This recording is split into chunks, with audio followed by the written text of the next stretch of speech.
Good morning. আজি মই এটা ছাইড বেণ্ডিং এক্সাৰচাইজ কৰিবলৈ লৈছোঁ। গতিকে এই ছাইড বেণ্ডিঙৰ যোগেদি যিসকলৰ মানে কঁকালৰ গোটেই বডিটো ফেট আছে, ৱেট লছ হ'ব। দ্বিতীয়তে ছাইড আমাৰ মানে যিটো মাচুল পেইন নাইকিয়া হ'ব। আৰু তৃতীয় কথা হ'ল কি, আমাৰ ছাইডত যিটো কঁকালৰ ছাইডত যিটো মানে ফেট জমা হৈ আছে, এই ফেটটো নাইকিয়া হ'ব। আৰু গোটেই বডিটো টুন হ'ব আৰু গোটেই বডিটো ফ্লেক্সিবল হ'ব। গতিকে এই এনেকুৱা ধৰণৰ মই মানে এইটো এক্সাৰচাইজ কৰিবলৈ ওলাইছোঁ। ঠিক আছে, আহক আমি কৰোঁ। সকলোৱে যোগদান কৰক। যদি কোনোবাই কৰিম বুলি ভাবিছিলে তেওঁলোকে চাই কৰিব পাৰিব। ঠিক আছে।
লাহে লাহে তললৈ বেছিকৈ যাব,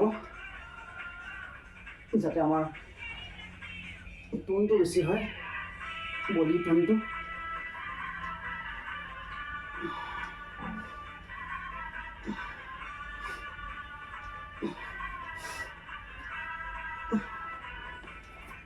এতিয়া চপাই ল'ব, দীঘল ভৰি চপাই দিব পাৰে।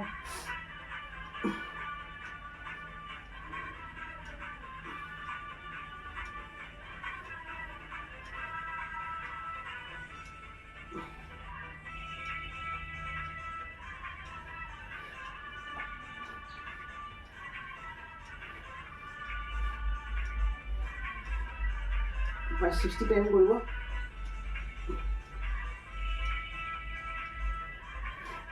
আৰু যিমান পাৰে সৰহকৈ দিব।